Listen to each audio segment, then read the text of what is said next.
And I Awesome. have used the comment section one time. Do you guys want to hear this crazy story? Yeah, hit us with One it. of my very first closings. So now most lenders have changed it where they want signature to match what they print. But back in the day, 3 years ago, some lenders still wanted them to sign it exactly as it is on their ID. And I had a buyer. He was like 22 years old, buying his first house. Awesome kid, right? Except he pulls out his ID so that I can verify it and make a copy. And it was still his driver's license that he got when he was 16.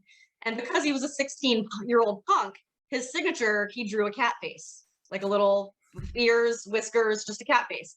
So I'm like, oh my God.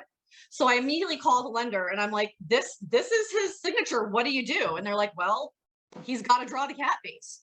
So we literally, longest closing of my life, because he had to sign every single signature line with the damn cat face.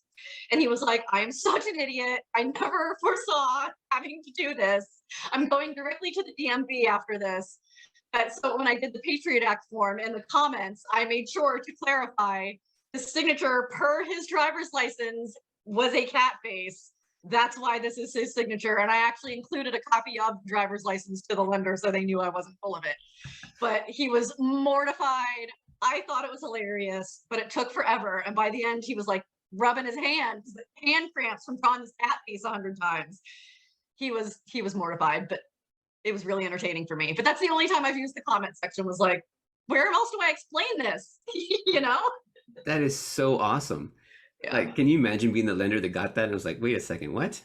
Well, when I called, because I called them because I'm like, what do you want me to do? And the guy was like, please hold. I gotta talk to my supervisor. So it like went up the chain of command. And it was probably like 20 minutes before they finally